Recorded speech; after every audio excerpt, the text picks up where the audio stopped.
Check it out now. Holy! Now, by the way, y'all gotta let me know if I'm doing too many videos, okay? Y'all gotta spam more videos or stop it. Okay, I've been giving y'all a lot of videos recently, and I just want to make sure y'all are good with the pace that I've been doing. Okay, crypto down, academics finna work, okay?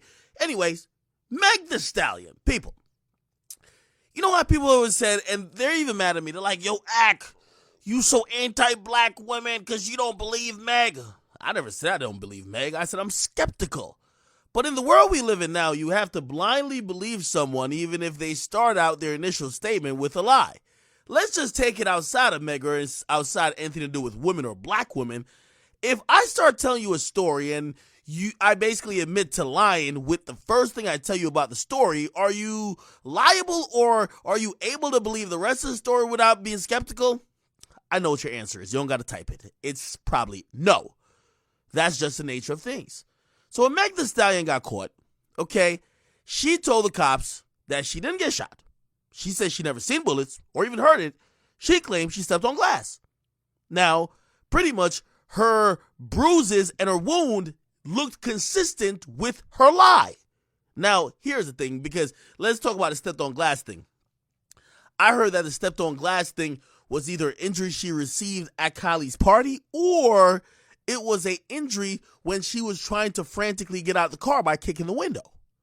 So there was some injury to her for kicking the glass, right? Now, she told the cops that initially.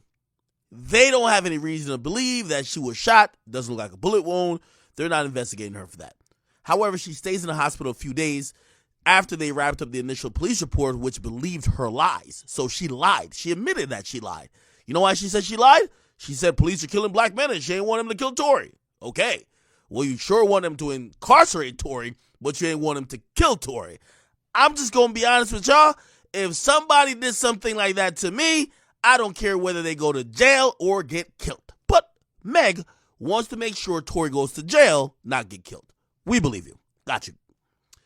Now, as a queen, Meg said she lied initially, but, what I realized afterwards, because now the initial police report is out and people are saying, well, it said that Meg stepped on glass.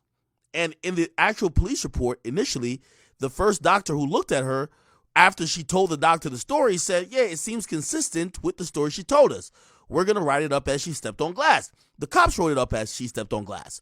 Nobody wrote it up that she got shot.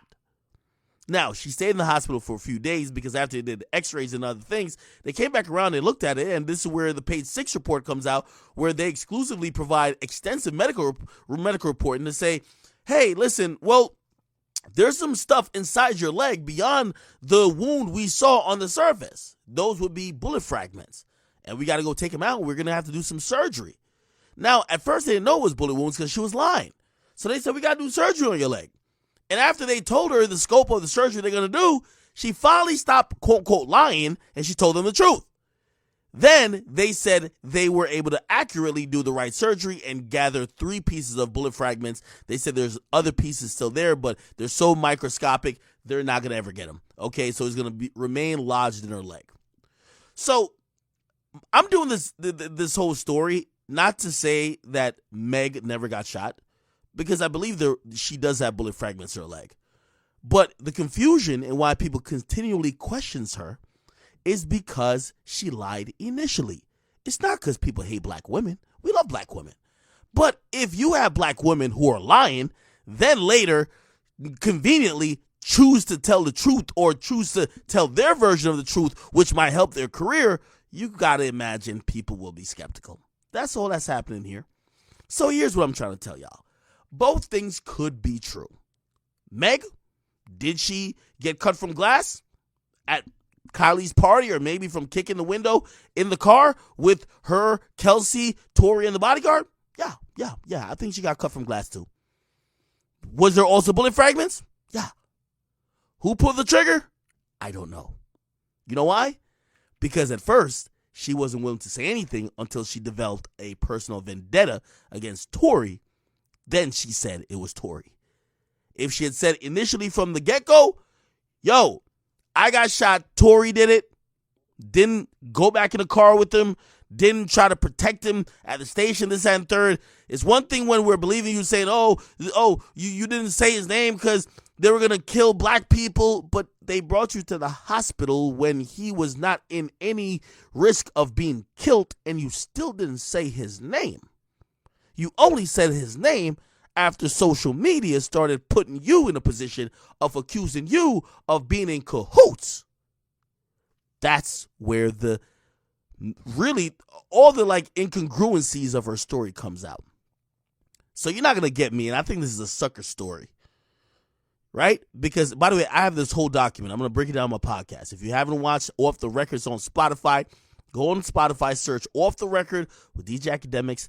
I'll be dropping an episode breaking this down a little bit more. But here's the truth of the matter. Okay? Meg initially lied. She told us she lied. Now she's mad at all of us why we don't believe her new story. Why didn't you tell the real story in the beginning? She says, well, I didn't want a black man to get killed because the police kill people. But then we say, well, why did you tell the same lie to multiple people until they threatened to do invasive surgery? Then you told the truth. Seemed like you were trying to protect somebody. Seemed like you were trying to also sweep this under the rug. Seemed like you were making a career play, and you now accusing Tory is a career play, which means how can we believe everything you say? We got to see what happens in court. Get a comment, you guys like them, subscribe. Again, there's the initial police report that has came out. I want to give a big credit, and this was not discovered on the blogs. This was actually first seen on Fedit 1811, I believe. Which is a channel owned by Myron Gaines. You might know him from Fresh and Fit. That's my guy. He brought this to light. I also have these documents. These were given to me by Meg's homie. There's somebody's Meg's camp. They fuck with me heavy. Thank them for that. But this story, initially, it got broke because I was going to wait because I thought no one had it. But it was initially broke by Myron. Okay? Get in the comment, you guys like and subscribe to Akademiks. Hello.